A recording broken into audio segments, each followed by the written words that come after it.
this right here. Could you look at, just take a peek. Do you remember doing this? I mean, this is iconic. I remember doing that. Julie Andrews, is it a sound stage? Is this real? Are you kidding? That's the real thing. Well, I knew I was the sweet on the show, but I didn't know it was going to be so saccharine. The Sound of Music cast was hiding secrets darker than anyone imagined. Behind the singing children and mountain meadows was a production plagued by near drownings, secret affairs, and industry betrayals. I was asked, what was it like being in the Sound of Music? Or what was it like seeing the Sound of Music, which is more accurate? And this person said, well, it was like being beaten to death by a Hallmark card. What happened during those 9 months in Austria would haunt some cast members for decades. So I was supposed to stand up and say, oh, Captain, you're home, at which point I fall out of the boat.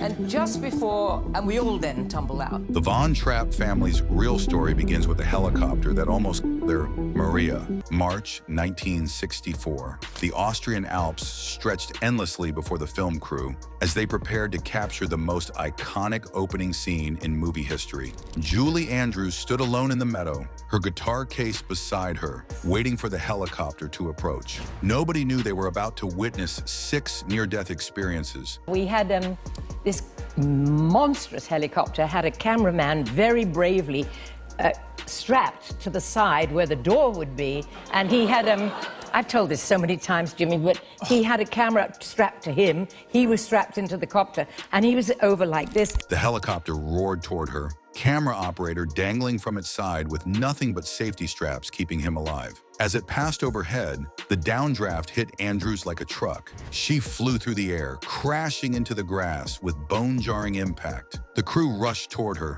but she popped up, spitting dirt and grass. The second take was worse. The helicopter pilot, either ignoring or misunderstanding Andrews' pleas for a wider circle, maintained the same deadly trajectory. Down she went again, harder this time. Her carefully styled hair was now a tangled mess, her pristine costume torn and stained. Every time the helicopter had finished, it went around me, but the downdraft from the jet engines just flung me into the grass. And so we did this about 6 or 7 times, and I was spitting dirt and hay. By the third take, Andrews was getting angry. She'd asked repeatedly for the pilot to give her more space, but he kept coming in low and fast. The downdraft sent her tumbling again, this time scraping her knees raw against the rocky alpine ground. Hidden in the bushes nearby, a crew member crouched with a megaphone, timing each approach perfectly. "Go, Julie!" he'd shout when the helicopter reached the right position. She'd spread her arms and begin singing, only to be knocked flat seconds later,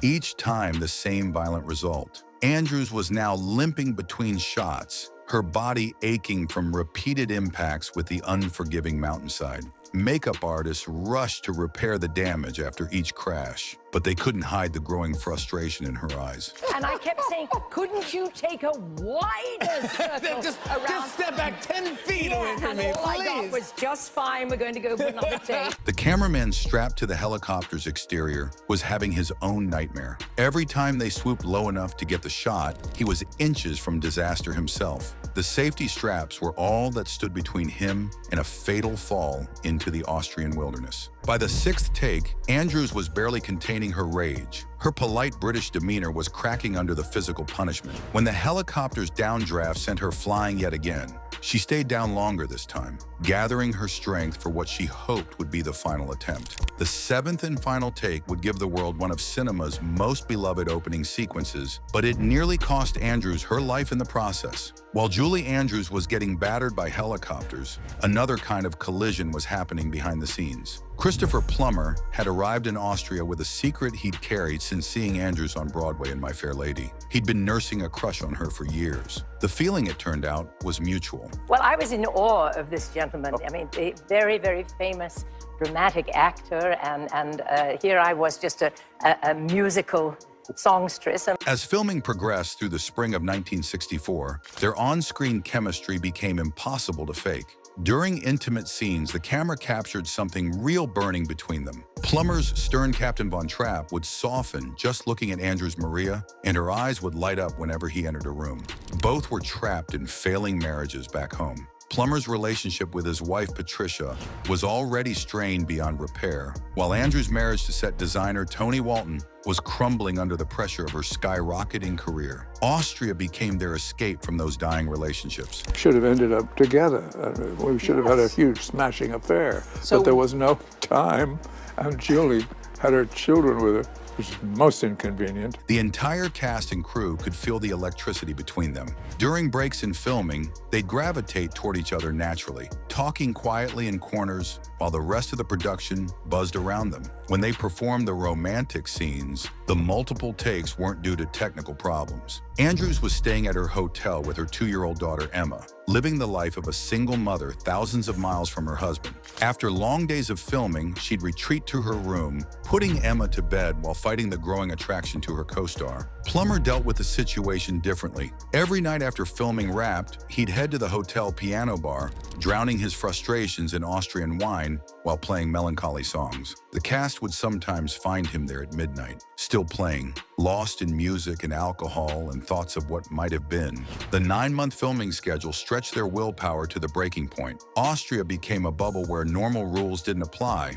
where two married people could fall in love without consequence, or so it seemed. Their scenes together crackled with unspoken longing. When they danced the Ländler, their bodies moved with perfect synchronization. When they sang together, their voices blended into something magical. The camera captured every stolen glance, every moment of suppressed desire. Nothing was the same when you were away, and it'll be all wrong again after you leave. Years later, both would admit to the feelings that nearly consumed them during those Austrian nights, but somehow they never crossed that final line. Christopher Plummer hated every minute of making The Sound of Music. While audiences fell in love with his stern but loving Captain Von Trapp, Plummer was privately calling the film by a name so vulgar it shocked even hardened Hollywood veterans. The Sound of Mucus. His contempt wasn't just for the saccharine story or the endless musical numbers. Plummer, a classically trained stage actor, felt the entire project was beneath him. He'd only taken the role because he thought it would help him prepare for a planned Broadway production of Cyrano de Bergerac. I was asked, what was it like being in The Sound of Music? Or what was it like seeing The Sound of Music, which is more accurate? And this person said, well, it was like being beaten to death by a Hallmark card. Working with Andrews, despite his personal feelings for her, was like being assaulted with sweetness every day. He compared it to being hit over the head repeatedly with a giant Valentine's Day card. Her natural warmth and optimism grated against his cynical theatrical sensibilities. The children's constant presence made everything worse. As a childless actor used to adult productions, being surrounded by 7 young performers felt like babysitting duty. He'd escape to his dressing room between takes, smoking cigarettes and complaining to anyone who would listen. The songs were pure torture. Plummer prided himself on his dramatic range, and now he was stuck warbling about Edelweiss and favorite things. He felt emasculated by the material, particularly knowing that his voice would be dubbed anyway. What was the point of even trying? Well, I knew I was the sweet on the show, but I didn't know it was going to be so saccharine. His disdain infected the entire production. Cast members learned to avoid him during his darker moods. The crew walked on eggshells around him. Even Robert Wise, the director, had to carefully manage Plummer's outbursts and complaints. The Austrian location made his misery complete. While everyone else marveled at the stunning alpine scenery, Plummer saw only a prison of mountains trapping him in this cinematic nightmare. The constant rain delays meant more time in musical purgatory. When the New York Times reviewed his performance and called it horrendous, Plummer wasn't surprised. He'd given exactly the amount of effort he thought the project deserved. What shocked him was how the film kept growing in popularity despite his obvious contempt. For the next 5 decades, Plummer would be haunted by Captain Von Trapp. The role he despised became his most famous, following him to every interview and public appearance. The Sound of Mucus had claimed its revenge. 5-year-old Kim Carruth couldn't swim. Nobody thought to mention this crucial detail when they planned the scene where all 7 Von Trapp children would fall out of their boat into an Austrian lake. The day of filming dawned clear and cold. The lake water was freezing, fed by alpine streams that never warmed even in summer. The child actors were nervous, especially little Kim, who kept asking the adults what would happen if she went under. They rehearsed the sequence 6 times on dry land. Julie Andrews was supposed to catch Kim the moment she hit the water. The plan was foolproof, or so everyone thought. Oh, Captain, you're home! When they filmed the actual scene, everything went wrong immediately. The boat tipped as scripted, dumping all 7 children and Andrews into the icy water. But instead of catching Kim, Andrews lost her footing and tumbled over the back of the boat in the opposite direction. The 5-year-old disappeared beneath the surface without a sound. For 10 terrifying seconds, nobody realized what had happened. The camera kept rolling as the other 6 children splashed and laughed in the shallow water near shore. Only when the assistant director did a quick head count did panic set in. Where was Gretel? Crew members dove into the lake, searching frantically for the tiny actress. They found her at the bottom, unconscious and blue-lipped from the cold water. She'd inhaled a massive amount of lake water before losing consciousness. They pulled her limp body onto the shore and immediately began emergency procedures. Kim coughed up what seemed like gallons of dirty lake water, her small body convulsing with each violent expulsion. When she finally opened her eyes, the first thing she saw was the terrified faces of her screen family gathered around her. The traumatic experience wasn't over. As soon as Kim could stand, she stumbled toward Heather Menzies, who played her older sister Louisa. Without warning, she vomited all over the teenage actress, covering her in a mixture of lake water and breakfast. The entire production shut down for the rest of the day. Insurance investigators arrived to document the near drowning. Parents of the other child actors demanded safety meetings. Kim was rushed to a local hospital for observation. The scene made it into the final film, but viewers never knew how close they came to watching a child die on camera. Christopher Plummer was 34 years old when he met 21-year-old Charmian Carr. She was playing his eldest daughter. Within weeks, rumors were flying about their off-camera relationship.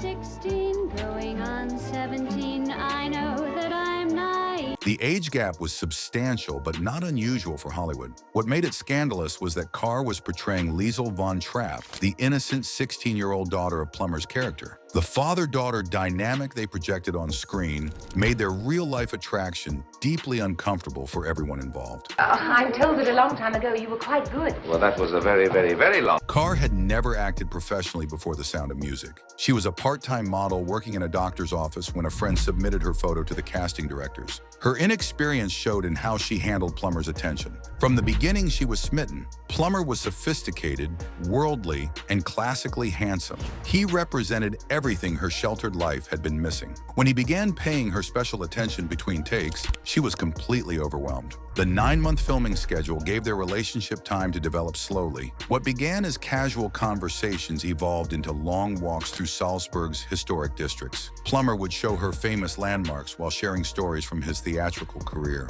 Cast members noticed how Carr's demeanor changed around Plummer. The confident young woman would become shy and girlish whenever he approached. During their scenes together, she'd blush at his slightest touch, even when the script didn't call for it. Plummer, dealing with his own marital problems and attraction to Julie Andrews, may have found Carr's youth and adoration a welcome distraction. While Andrews remained frustratingly unavailable, Carr was eager for his attention. The rumors reached a crescendo during the summer months in Austria. Cast members reported seeing them together after filming Wrapped for the Day. Hotel staff whispered about late-night encounters. The entire production was buzzing with gossip about the captain and his screen daughter. When Oprah Winfrey asked Carr about the relationship decades later, she blushed like a teenager again. She admitted to having an enormous crush, but stopped short of confirming whether their relationship became physical. The truth died with both of them, but the whispers never stopped. Julie Andrews possessed one of the most recognizable voices in entertainment history.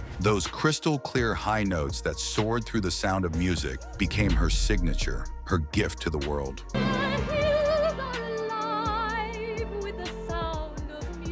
Then in June 1997, a routine medical procedure destroyed it forever. Andrews had been experiencing vocal problems for months. Years of singing on Broadway and in films had taken their toll on her throat. When doctors recommended a simple procedure to remove non-cancerous nodules from her vocal cords, she agreed without hesitation. The surgery was supposed to be routine. Thousands of singers had undergone similar procedures with full recovery expected. Andrews went under anesthesia, confident she'd be back on stage within weeks. She woke up to devastating news. Something had gone catastrophically wrong during the operation. The surgeon had made an error that permanently damaged her vocal cords. The soaring soprano that had defined Maria von Trapp was gone, replaced by a damaged instrument that could barely reach an octave. I've just been unable to sing. That's the big question. Will Julie Andrews be able to sing again? Well, I can only say I hope so. Andrews tried everything to recover her voice. Speech therapy, additional surgeries, experimental treatments. Nothing worked. The damage was irreversible. The voice that had sung about favorite things and climbing every mountain was silenced forever. The lawsuit that followed was brutal. Andrews sued the throat surgeon in the hospital, claiming medical malpractice. The legal battle stretched on for years, with expert witnesses debating exactly what had gone wrong in that operating room. In 2000, the case was settled out of court for an undisclosed amount. The settlement came with a gag order that prevented Andrews from discussing the details of what had happened. To this day, the exact nature of the surgical error remains secret. The financial settlement could never compensate for what was lost. Andrews had to reinvent her entire career, moving from singing roles to straight acting and voice work. The sound of music became a bittersweet reminder of capabilities she'd never possess again. Fans still approach her, asking to hear those famous high notes. Each request is a small knife twist, a reminder of the medical catastrophe that stole her greatest gift. The Sound of Music took 9 months to film, and during that time, the 7 child actors experienced growth spurts that created continuity nightmares for the production team. Nicholas Hammond arrived in Austria as a typical 14-year-old boy. By the time filming wrapped, he'd grown several inches and his voice had begun changing. The costume department had to constantly adjust his wardrobe, and the sound engineers dealt with his cracking voice during musical numbers. So long, farewell, auf Wiedersehen, adieu. Adieu. Adieu. The height changes were particularly problematic during scenes with Charmian Carr, who played his older sister Liesl. Hammond started the production shorter than Carr, which worked perfectly for their sibling dynamic. But by the final scenes, he'd shot up several inches taller than her. The costume department tried everything. They put lifts in Carr's shoes to maintain the height difference. When that wasn't enough, they had Hammond stand in holes dug behind the cameras. For the final mountain climbing scenes, Carr had to stand on apple boxes during wide shots. Hammond's growth created another problem. His pants kept getting too short, his sleeves rode up his arms, and his shirts became tight across his expanding chest. The wardrobe team was constantly taking in and letting out his costumes, sometimes between takes. Meanwhile, little Kim Krath was experiencing her own growth spurt. The 5-year-old had gained significant weight and height during the lengthy production. By the time they filmed the final escape sequence, Christopher Plummer could barely carry her up the mountain slopes. The solution was a body double. In the final shots where Captain Von Trapp carries Gretel to safety, it's actually a much smaller child on Plummer's back. Kim had literally grown out of her role. Debbie Turner, who played Marta, lost 4 baby teeth during filming. The continuity supervisors had to carefully plan her scenes around her changing smile, sometimes filming her dialogue with her mouth strategically positioned to hide the gaps. The children who started as the Von Trapp family bore little resemblance to the ones who finished the film. Movie magic and careful editing disguised the fact that they were literally growing up on camera. The most romantic scenes in The Sound of Music were filmed while Julie Andrews and Christopher Plummer collapsed in uncontrollable laughter. The culprit was the film set's lighting system, which produced an embarrassing sound effect that sent both actors into giggling fits. During the evening scenes in the gazebo, massive arc lights were required to simulate moonlight. These powerful lamps generated enormous heat and, unfortunately, a continuous series of raspberry sounds that resembled prolonged flatulence. The first time it happened, Andrews and Plummer managed to maintain their composure. But as the strange sounds continued throughout their romantic dialogue, both actors began fighting back smiles. I don't remember anymore. Your face is all red. Is it? I don't suppose I'm used to dancing. Director Robert Wise called cut and tried to fix the technical problem. The second take was worse. As Plummer delivered his passionate declaration of love, the lights groaned and sputtered with increasingly ridiculous noises. Andrews bit her lip, trying not to laugh. But when Plummer's voice cracked with suppressed giggles, she lost it completely. By the third take, neither actor could get through their lines. Every time the lights started making their embarrassing sounds, both Andrews and Plummer would dissolve into laughter. The crew stood around awkwardly as two professional actors became helpless with the giggles. Wise tried everything. He moved the lights, adjusted the power settings, even brought in different equipment. Nothing stopped the unfortunate sound effects. After 30 unusable takes, he made a desperate decision. The romantic scenes would be shot in near darkness. I must have done something good.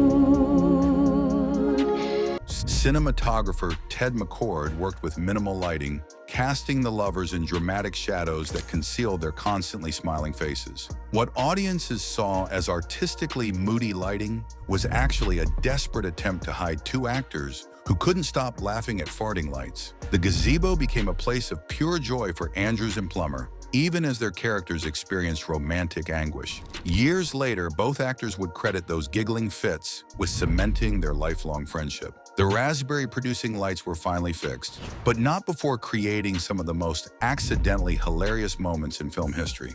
During the filming of The Sound of Music, the real Maria von Trapp made a brief cameo appearance. Sharp-eyed viewers can spot her as one of two women in traditional Austrian peasant clothing walking in the background during the "I Have Confidence" sequence. What they don't know is that she was watching strangers become wealthy from her life story while she struggled to pay her bills. Maria von Trapp had sold the film rights to her autobiography in 1955 for a flat fee of $9,000. The von Trapp family was desperately short of money at the time, and the offer seemed like a blessing. She had no way of knowing that her story would become one of the most profitable entertainment properties in history. Has it been all through your life a case of a love for the mountains and music? More or less, yeah.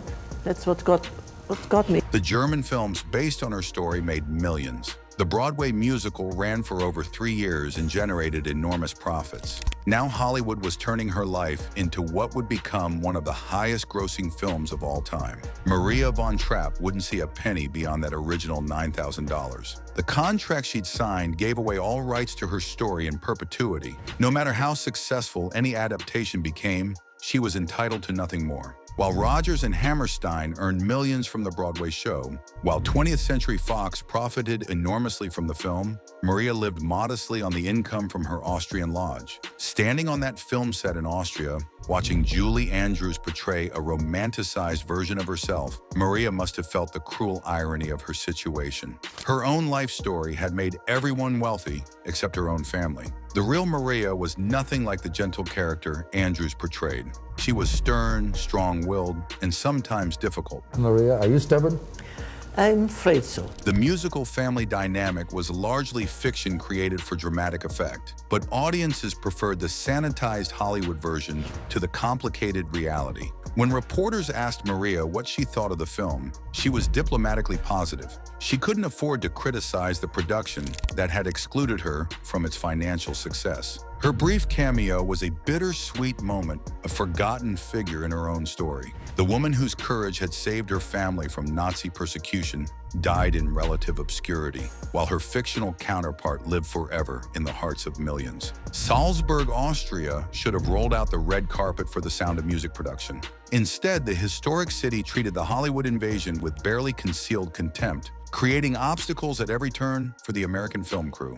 Local officials provided zero cooperation for the massive production. When location scouts requested permits for filming in Salzburg's famous landmarks, they were met with bureaucratic delays and outright refusals. The city's tourism board, which would later capitalize enormously on The Sound of Music's popularity, initially wanted nothing to do with the project. The local marionette theater became a symbol of Austrian resistance to Hollywood commercialism. When the production team approached them about using their puppets for the lonely goat herd sequence, theater management was insulted. They considered their establishment a classy cultural institution, not a prop source for what they dismissively called a tacky Hollywood movie. The rejection forced the production to commission entirely new puppets, adding significant expense and delay to the schedule. Local craftsmen, following the theater's lead, charged premium prices for their services, viewing the wealthy Americans as easy targets. Austrian weather became another enemy. The spring of 1964 brought relentless rain to Salzburg, turning the planned 6-week location shoot into an 11-week ordeal. Cast and crew huddled under tarps on mountainsides, waiting for breaks in the weather that sometimes never came. The mountain filming locations presented their own challenges. There were no roads to many of the scenic spots chosen for the movie, forcing equipment to be hauled up steep slopes by ox-drawn carts. Portable toilets were impossible to transport, leaving cast and crew to find privacy behind alpine boulders. Cast members frequently found themselves freezing on exposed mountainsides, waiting for the perfect light that might or might not materialize. The romantic image of filming in the Austrian Alps masked a brutal reality of physical discomfort and hostile locals. Hotel accommodations were limited and expensive. The massive influx of Hollywood personnel strained Salzburg's tourism infrastructure, leading to price gouging and poor service. Many crew members found themselves sharing rooms or staying in substandard lodgings. The city that would eventually build its entire tourism industry around the sound of music spent the production doing everything possible to make the filmmakers feel unwelcome. The beautiful voices audiences heard in the sound of music belonged to people they never saw on screen. While the Von Trapp family appeared to be singing in perfect harmony, much of what viewers heard came from professional studio singers hidden in the shadows. Christopher Plummer's rich baritone was completely artificial. Every note attributed to Captain Von Trapp was actually sung by Bill Lee, a session vocalist who specialized in dubbing male leads. Plummer's own singing voice was deemed inadequate for the demanding musical numbers, particularly Edelweiss and Something Good. Nothing comes from nothing. Nothing ever could. The dubbing process humiliated Plummer, who felt it stripped away his last vestige of artistic contribution to the film. He lip-synced to playback tracks, mouthing words to songs he'd never actually sung. It reinforced his contempt for the entire production. Peggy Wood, who played the wise Mother Abbess, faced the same fate. Her climactic performance of Climb Every Mountain was entirely dubbed by Marjorie McKay, a professional opera singer. Wood, in her 70s during filming, simply couldn't handle the song's demanding vocal range.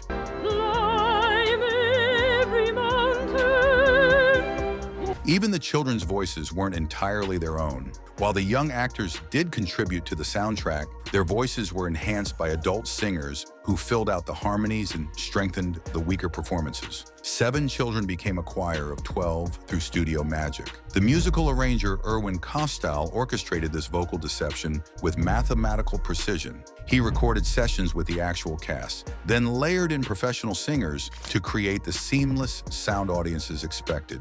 The process took weeks of careful mixing and remixing. Only one scene in the entire film features the genuine voices of the child actors without enhancement. When they sing The Sound of Music alone, after Maria leaves the Von Trapp household, those are their real voices, imperfect but authentic.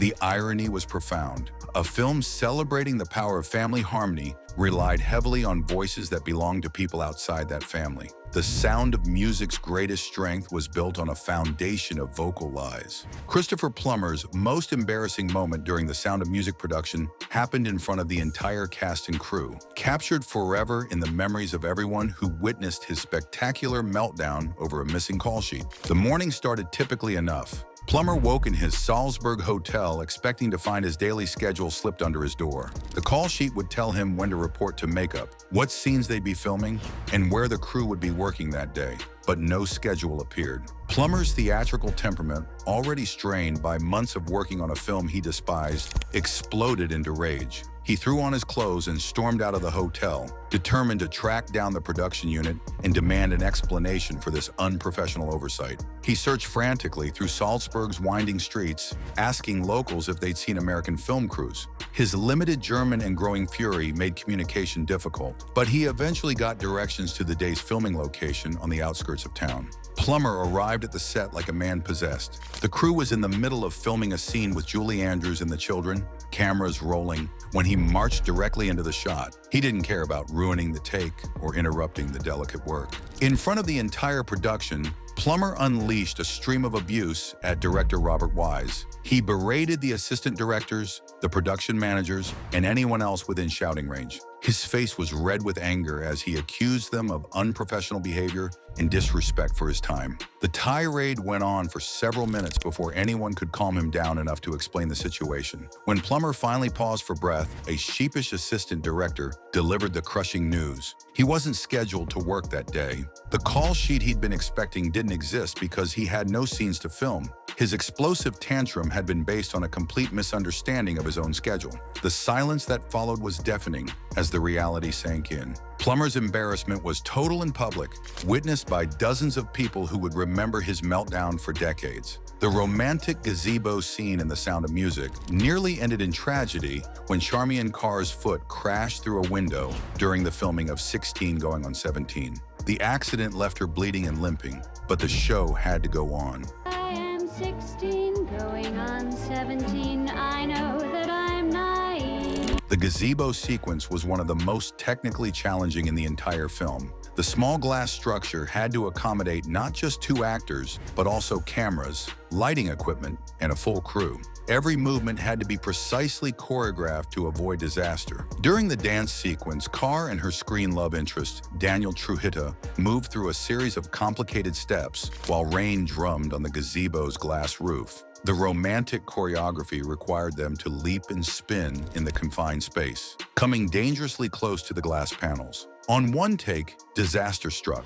Carr planted her foot wrong during a turning sequence, and her heel went straight through one of the lower window panels. The glass shattered around her ankle, sending shards flying across the gazebo floor. The cut was immediate and deep.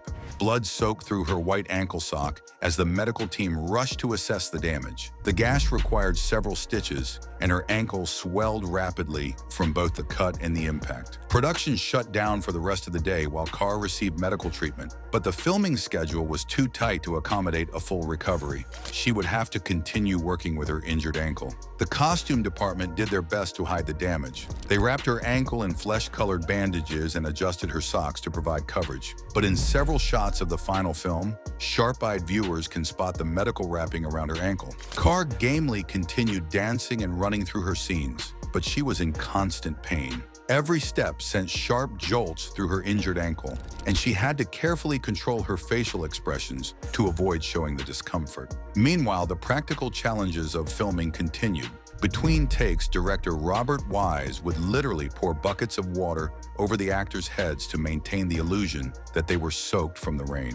The combination of broken glass, blood, and artificial rain turned the romantic gazebo into a hazardous workplace. The 7 children who charmed the world as the Von Trapp family scattered into dramatically different lives once The Sound of Music ended, with some facing tragic fates that contrasted sharply with their innocent screen personas. Charmian Carr, who had captured hearts as the love-struck Liesel, completely abandoned acting after the film's success. She married a dentist, raised 2 daughters, and built a successful interior design business in California. Her clients included celebrities like Michael Jackson, who was drawn to her connection to the beloved musical, but success couldn't protect her from a cruel end. In her early 70s, Carr developed a rare form of dementia that slowly stole her memories, including those precious months in Austria. She died in 2016, her mind having already forgotten the role that made her famous. Heather Menzies transformed from sweet Louisa Von Trapp into something nobody expected.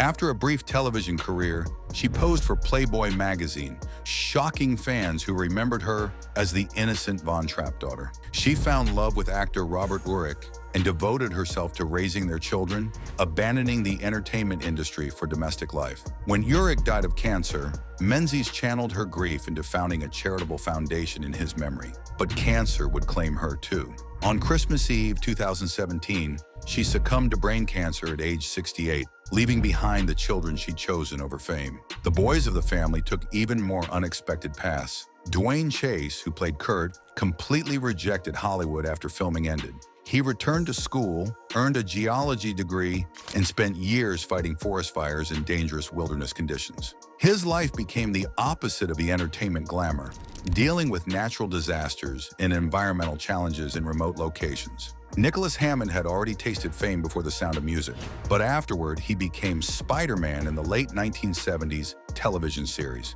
The transition from Von Trapp's son to superhero seemed natural, but it typecast him in another iconic role that would define his career. Angela Cartwright parlayed her Von Trapp experience into a successful television career, landing a starring role in Lost in Space shortly after the film's release. She eventually became a photographer and author, documenting Hollywood history from behind the lens rather than in front of it. Some found quieter happiness. Debbie Turner became a floral designer in Minnesota, creating beauty in a completely different medium. Kim Carath, the baby of the family, tried to continue acting, but eventually chose a private life away from the pressures of celebrity. 60 years after The Sound of Music wrapped, the surviving Von Trapp children maintain a bond that transcends Hollywood friendships, proving that some families are chosen rather than born. In July 2025, 4 of the remaining cast members met in Florence, Italy, for what had become an annual tradition. Right now, 5, 6, 7, 8, and doe, a deer, a female deer. Kim Carath posted photos of the reunion on social media, showing herself alongside Nicholas Hammond, Dwayne Chase, Angela Cartwright, and Debbie Turner sharing wine and laughter in a Tuscan restaurant. The images revealed faces marked by decades, but spirits unchanged from their Austrian adventure. They weren't actors playing parts anymore. They were siblings reuniting after too long apart. The easy familiarity between them spoke to connections forged during those transformative 9 months in 1964. Their bond survived everything that should have torn them apart. Geographic distance scattered them across continents. Career pressures pulled them in different directions. Marriage, divorce, parenthood, and loss all tested their connection. But the Von Trapp family endured. They communicate constantly through email and phone calls, sharing milestones and supporting each other through crises. When Charmian Carr and Heather Menzies died, the remaining siblings grieved together, attending funerals and comforting each other's families. The secret to their 60-year friendship lies in what they experienced together. They grew up on camera, navigating the unique pressures of child stardom while creating something that would outlive them all. They shared secrets, adventures, and the strange experience of becoming fictional siblings who felt more real than many biological families. In 2022, they reunited publicly to honor Julie Andrews at the American Film Institute's tribute ceremony. Walking onto that stage together, they weren't actors anymore. They were the Von Trapp children, gray-haired and dignified, but still radiating the joy that had made their screen family magical. Now they're working on a documentary about their shared experience, promising to reveal even more secrets from those Austrian mountains. The project represents their final collaboration, a chance to tell their own story in their own words. The Sound of Music gave the world a fantasy of perfect family harmony, but behind the cameras, it created something even more valuable, a real family bound not by blood, but by shared experience, mutual support, and genuine love. Their story proves that sometimes the greatest magic happens when the cameras stop rolling. Anyway, that's it for the video, folks. Bye.